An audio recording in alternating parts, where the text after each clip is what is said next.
Hallelujah, praise the Lord. आइए एक बार फिर से हम बाइबल से ही मत्ती रचित सुसमाचार उसका 24 अध्याय का 29 वचन से लेकर 35 वचन तक।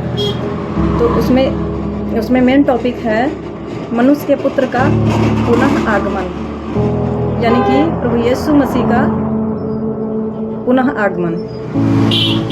तो उसमें इस प्रकार लिखा हुआ है 29 वचन से लेकर 35 वचन तक। उन दिनों के संकट के तुरंत बाद सूर्य अंधकारमय हो जाएगा, चंद्रमा प्रकाश नहीं देगा, तारे आकाश से गिर जाएंगे और आकाश की शक्तियां हिलाई जाएंगी। तब आकाश से मानव पुत्र का चिन्ह दिखाई देगा।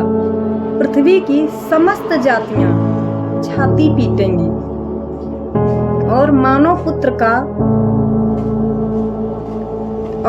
पुत्र को सामर्थ्य और अपार महिमा के साथ आकाश के बादलों पर आते हुए देखेंगे।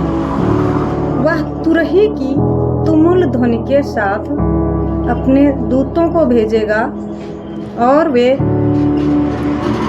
चारों दिशाओं से विश्व के कोने कोने से उसके चुने हुए लोगों को एकत्र करेंगे। परमेश्वर ने कहा, परमेश्वर के मुख से जो निकले हुए वचन हैं, ये वचन दृढ़ है, क्योंकि उसने कहा चाहे पहाड़ टल जाएं, चाहे पहाड़ियां टल जाएं, पर मेरे मुख से निकला हुआ वचन का एक बिंदु भी ना टलेगा। तो इन वचनों को हमको गौर से सुनना है। तो यहाँ पर इस प्रकार लिखा है, जब वो महासंकट आएगा,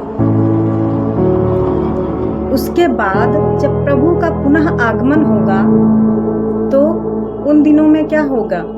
उन दिनों के संकट के तुरंत बाद सूर्य अंधकारमय हो जाएगा, यानी कि सूर्य नहीं दिखाई देगा। जब प्रभु का आगमन होगा तो सूर्य भी नहीं दिखाई देगा और चंद्रमा भी अपना प्रकाश नहीं देगा और तारागण जमीन पर गिर पड़ेंगे और आकाश की शक्तियां हिलाई जाएंगी।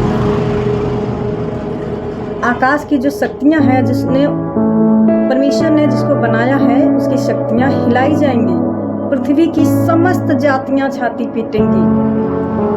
समस्त जातियां, सारे लोग, पृथ्वी के जितने भी पृथ्वी पर लोग रहते हैं, वो सारे लोग छाती पीटेंगे। बहुत से लोगों को अभी ये भी नहीं पता है कि मसीहा का नाम भी नहीं जानते हैं, मसीह का नाम भी नहीं जानते हैं। उसने कहा है, जब तक ये वचन पूरे संसार में नहीं फैल जाएगा, तब तक अंत ना आएगा, क्योंकि ये वचन का फैलना बहुत ज़रूरी है, तभी समस्त जातियों पर गवाही होगा।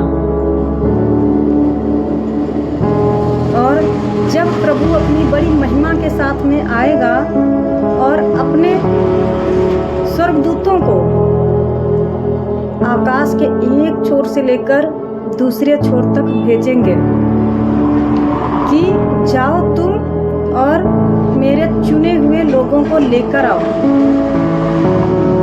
चुने हुए लोग कौन हैं, उनको भी जानना जरूरी है, क्योंकि चुने हुए लोग हैं परमेश्वर को जो जानते हैं,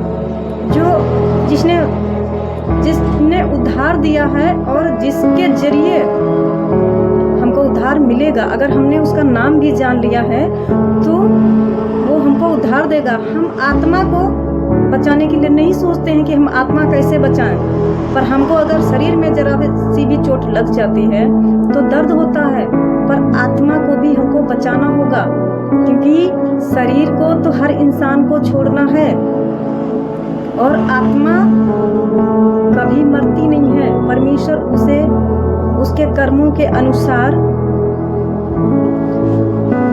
प्रतिफल देता है। और प्रतिफल क्या है? जब तक हम प्रभु के नाम को नहीं जानेंगे, उसके उद्धार को नहीं जानेंगे, चाहे हम कितने भी अच्छे कर्म कर लें, हमारा उद्धार नहीं है, हमको प्रतिफल नहीं मिलेगा। लेकिन हमको मार्ग, सत्य और जीवन के विषय में जानना है। परमेश्वर ने हमारी सृष्टि की क्या हम उसकी सृष्टि कर सकते हैं? नहीं ना, हम परमेश्वर की सृष्टि नहीं कर सकते हैं, क्योंकि वो महान है, सर्वशक्तिमान है, राजाओं का राजा है, प्रभुओं का प्रभु है, अल्फा व ओमेगा है, दूतों की स्तुति है, महिमा प्रशंसा के योग्य है, वो आदि और अंत है, सनातन धर्म से भी पहले यहोवा है।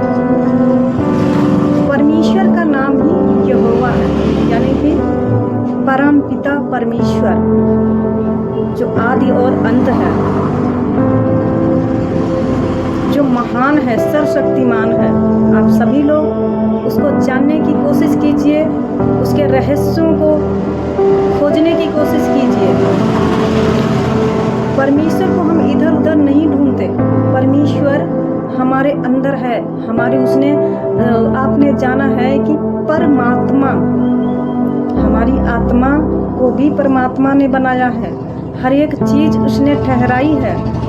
अगर हमारे अंदर जो सांस भी चलती है वो भी परमेश्वर की दी हुई सांस है, उसकी आत्मा से हमारी आत्मा है, उसने हमें सांसें दी है, जीवन दिया है, तो हम उसके रहस्यों को जानना हमें बहुत जरूरी है।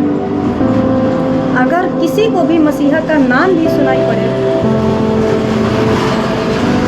तो उसकी खोज में लग जाओ कि मसीहा क्या है।